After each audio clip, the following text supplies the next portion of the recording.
جادو کی حقیقت اور علاج۔ جادو کی حقیقت کے بارے میں ہم نے پچھلے پارٹ میں جانا تھا کہ جادو کیا ہے، اس کی حقیقت کیا ہے، اور آج ہم بات کریں گے کہ اس کا علاج کیسے کریں، اس سے کیسے بچیں۔ تو سب سے پہلے جو بات آپ نے ہمیشہ اپنے ذہن میں رکھنی ہے وہ یہ کہ اس بات پر یقین رکھنا ہے کہ اللہ ہی شافی ہے۔ کسی انسان کے پاس شفا نہیں ہے، شفا اللہ ہی دیتا ہے۔ یہ اور بات ہے کہ دوا کی مقدار کبھی زیادہ اور کبھی کم جو ہے وہ اثر انداز ہوتی ہے، مگر شفا بہرحال اللہ ہی دیتا ہے۔ حضرت ابراہیم علیہ السلام نے کیا کہا تھا؟ وَإِذَا مَرِضْتُ فَهُوَ يَشْفِينِ، جب میں بیمار ہوتا ہوں تو وہ مجھے شفا دیتا ہے۔ وہی طبیب ہے۔ انبیاء بیماری میں اللہ ہی کو پکارا کرتے تھے۔ ایوب علیہ السلام نے دعا کی، انی مسنی الضر وانت خیر الراحمین، تو اللہ نے ان کی دعا سن لی۔ اسی طرح یہ کتاب و سنت سے علاج کرنا چاہیے۔ نبی صلی اللہ علیہ وآلہ وسلم نے فرمایا، ہر بیماری کے لیے دوا ہے۔ جب کسی مریض کو صحیح طریقے پر بیماری کی دوا پہنچتی ہے تو اللہ کے حکم سے وہ درست ہو جاتا ہے۔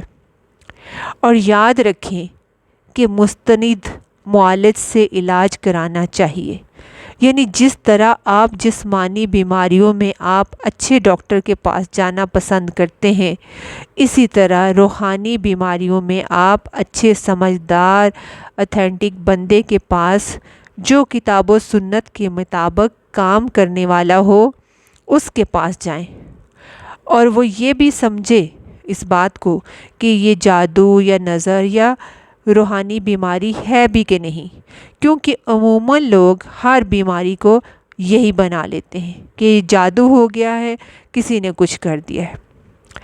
اور یہ جاننے کے لیے کہ کون صحیح علاج کرنے والا ہے، ہم کیا دیکھیں گے؟ ہم دیکھیں گے کہ علاج کرنے والا خود کیسا ہے، کیا وہ خود دین کا پابند ہے؟ کیونکہ بعض لوگ نہ نماز نہ روزہ، جنوں اور شیاطین سے مدد کے ساتھ لوگوں پر اسرار ڈال رہے ہوتے ہیں، تو ان سے علاج نہیں کروانا چاہیے۔ اسی طرح مریض کے اندر معالج جو ہے وہ یقین پیدا کرے، یہ نہیں کہے کہ پتہ نہیں ٹھیک ہو یا نہیں ہو، اس کے اندر بھی کانفیڈنس ہو اور یہ کہ اللہ کے ذکر سے شفا ہے، اور مریض کے اندر بھی یہ یقین پیدا کریں۔ اسی طرح اللہ کے ناموں اور کلام سے علاج کرے، جو بھی دم پڑنے کے لیے دے اس میں کچھ شرکیہ الفاظ نہ ہو۔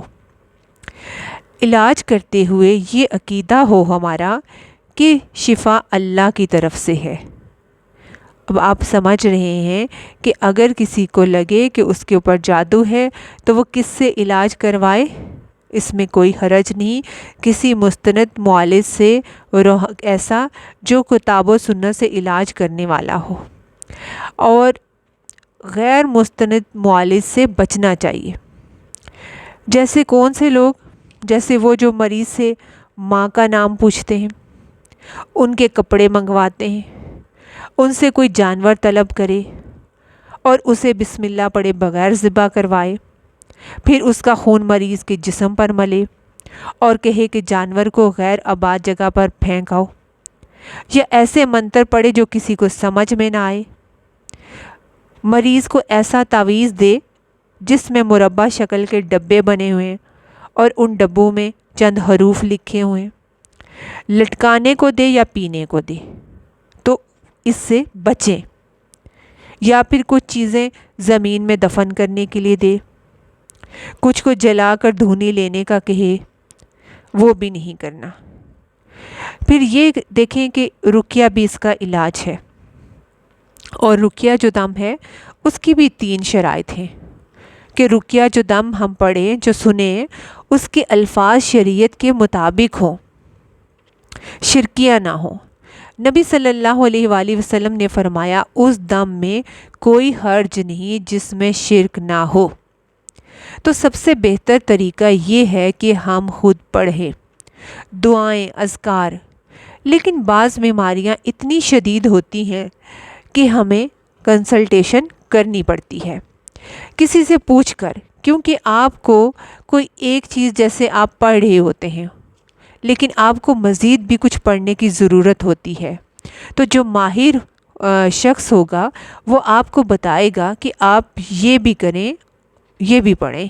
اور اس طرح ہم جو ہے وہ کئی دفعہ ایسا بھی ہوتا ہے کہ ہم خود کرنے کا سوچتے رہتے ہیں مگر کرتے نہیں ہیں وہ کام، لیکن جب کوئی ہمیں کہتا ہے تو ہمیں اس پہ کوئی یقین سا آ جاتا ہے، اور پھر کیونکہ وہ بھی ہمیں اللہ ہی کے دیے ہوئے میں سے نا علم میں سے بتا رہا ہوتا ہے، تو اس میں کوئی شرک نہیں ہوتا، تو ہمیں یقین سا آتا ہے اور پھر ہم وہ چیز پڑھتے بھی ہیں اور کرتے بھی ہیں اور ہمیں شفا بھی ملتی ہے۔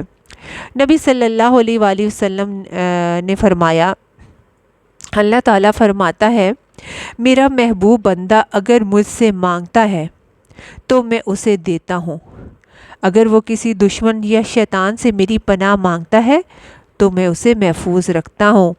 یعنی اگر ہم روزانہ اللہ سے دعا کریں، یہ دعائیں پڑھیں، تو وہ ہماری حفاظت کرے گا، ہمیں جادو جنات شیاطین کے شر سے محفوظ رکھے گا۔ جیسے ہر جو ہے وہ شر سے بچنے کے لیے تعوذ پڑھنا،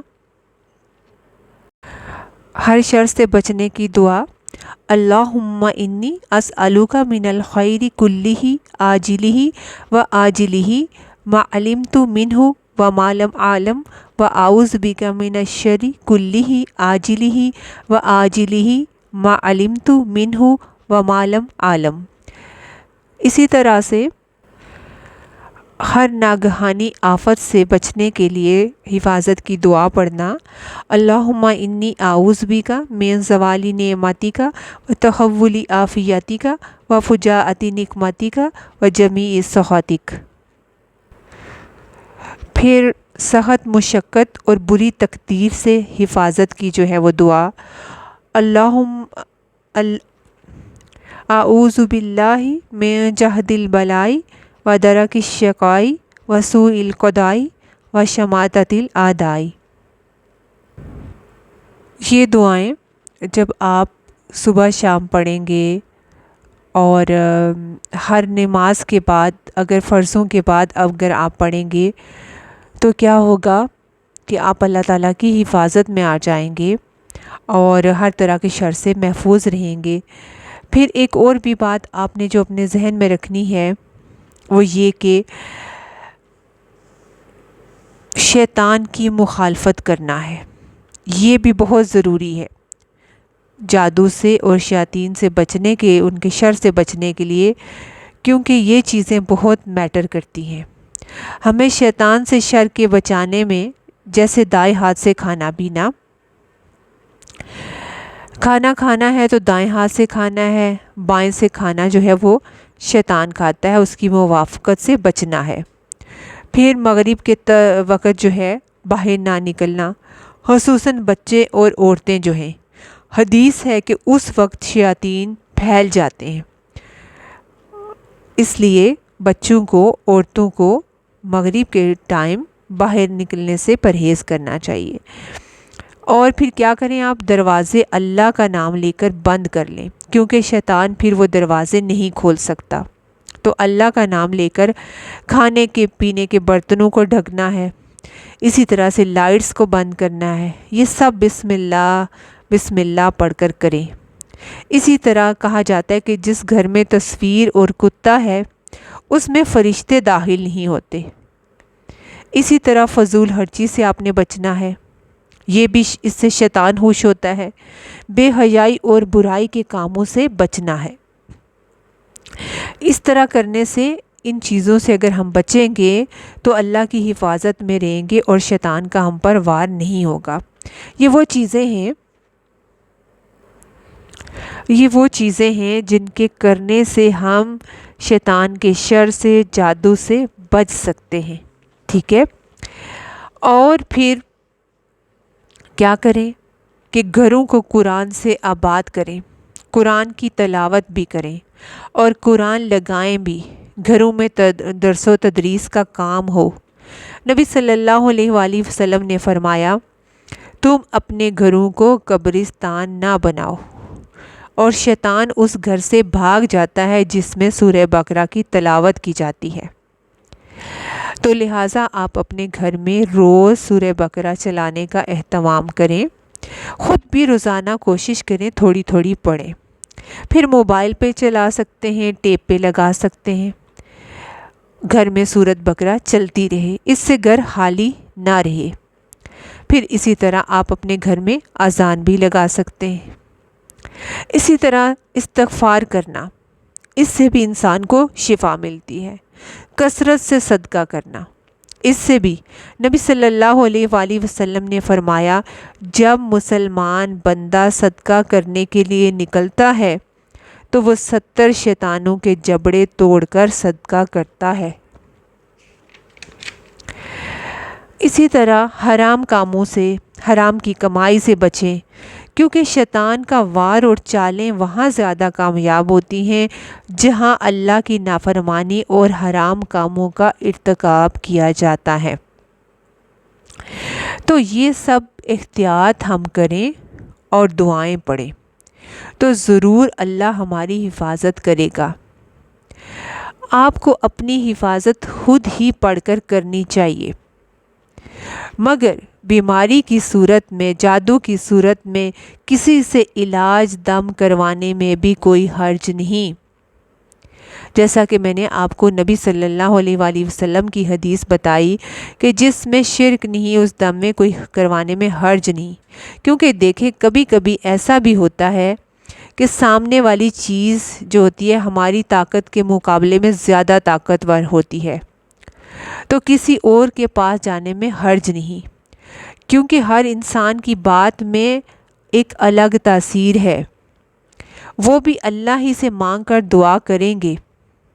حضرت عائشہ رضی اللہ تعالیٰ عنہ سے مروی ہے کہ ایک دفعہ نبی صلی اللہ علیہ وآلہ وسلم حضرت عائشہ کے پاس آئے تو دیکھا کہ ایک عورت ان کا علاج کر رہی ہے، حالانکہ آپ صلی اللہ علیہ وآلہ وسلم موجود ہیں، لیکن آپ صلی اللہ علیہ وآلہ وسلم کو تکلیف نہیں دی اور ایک عورت کو بلا لیا۔ حالانکہ دیکھیں حضرت عائشہ کیا خود کم تھی رضی اللہ تعالیٰ عنہ؟ آپ صلی اللہ علیہ وآلہ وسلم نے فرمایا کہ عائشہ کتاب اللہ کے ساتھ علاج کراؤ، یعنی قرآن شفا ہے۔ تو جیسے آپ آیت الکرسی پڑھنا، اس کو کثرت سے پڑھیں۔ آیت الکرسی اگر ایک دفعہ رات کو پڑھنے سونے سے پہلے پڑھتے ہیں اور شیطان رات بھر نہیں آتا، تو اگر آپ کثرت سے اس کو پڑھیں گے تو کیسے شیطان ہم پہ کچھ وار کرے گا۔ پھر سورۃ فاتحہ پڑھنا، سورۃ بقرہ پڑھنا، اس کی آخری 2 آیات پڑھنا، معوذتین پڑھنا۔ اسی طرح کچھ صورتوں کی آیتیں ہیں جیسے سورۃ آل عمران، سورۃ اعراف، سورہ یونس، سورۃ طٰہٰ، مومنون، اور کچھ دوسری صورتوں کی آیتیں ہیں جو آپ کو پڑھنے کے لیے ہیں، اس سے بھی آپ دم کر سکتے ہیں، جادو کا علاج کر سکتے ہیں۔ اسی طرح سورۃ الکافرون جو ہے اور آیت الکرسی کو تکرار سے سننا، بار بار سننا، بلکہ ہیڈ فون لگا کر سنیں تو زیادہ ایفیکٹیو ہے، یہ بھی جادو کے لیے بہترین علاج ہے۔ پھر اسی طرح حجامہ کروانا بھی سنت سے ثابت ہے، کولنجی کھائیں، اس میں شفا ہے، کلونجی جو ہے اس میں شفا ہے۔ اسی طرح شہد میں بھی شفا ہے۔ اسی طرح آب زمزم ہے، نبی صلی اللہ علیہ وآلہ وسلم نے فرمایا زمزم کا پانی جس مقصد کے لیے پیا جائے وہ اسی کے لیے ہے۔ اسی طرح دم کر کے آپ زمزم کا پانی پیا کریں، یعنی جس کو ہو کہ اس پہ کوئی جادو ہے تو وہ جتنا ہو سکے دم والا جو ہے وہ زمزم کا پانی پیے، اور کم از کم روزانہ 3 گلاس تو ضرور ہی پیے۔ پھر اسی طرح زیتون کے تیل کو دم کر کے مالش کرنا بھی فائدہ مند ہے، سنا مکی کا استعمال کرنا بھی فائدہ مند ہے، اور بیری کے سبز پتوں سے نہانا، اس کے پانی پر پھر آیت الکرسی، سورۃ کافرون، سورۃ اخلاص اور سورۃ فلق ناس اور جادو سے متعلق جو آیات ہیں وہ پڑھیں، پھر اسی پانی میں سے تھوڑا پانی مریض کو پلائیں اور باقی سے اس کو نہلائیں۔ اور یہ بھی یاد رکھیں کہ جادو کا علاج جادو سے کرنے کی ممانعت ہے۔ غیر شرعی جاڑ پھٹکار کروانا جو ہے وہ منع ہے، ممانعت ہے۔ کاہنوں اور نجومیوں کے پاس جانے کی ممانعت ہے۔ تعویذوں سے بچنا ہے، تعویذ لٹکانا منع ہے۔ اسی طرح کہ جادو جو ہے وہ سیکھنا بھی منع ہے، حرام ہے۔ جادو کرنے اور کرانے والا دونوں کفر کا کام کرتے ہیں، وہ دونوں دین سے نکل جاتے ہیں، اس سے بچیں۔ اگر کسی پر ہو جائے تو انہی شرعی طریقوں سے علاج کرانے کی کوشش کریں، کسی اور طریقے سے علاج مت کرائیں۔ آپ صبح شام کے اذکار، حفاظت کی دعائیں روزانہ پڑھیں۔ ہر نماز کے فرض رکعت ہیں اس کے بعد آیت الکرسی کل 3 بار پڑھیں، ضرور اپنے پر دم کریں۔ سورۃ کافرون اور سورہ جو ہے وہ اور آیت الکرسی کو بہت کثرت سے سنیں، آیت الکرسی کو کثرت سے پڑھیں بھی، اور جادو کا علاج انہی طریقوں کے مطابق ہی کرائیں۔ جادو کرنے کرانے والوں کے پاس بالکل نہیں جانا چاہیے۔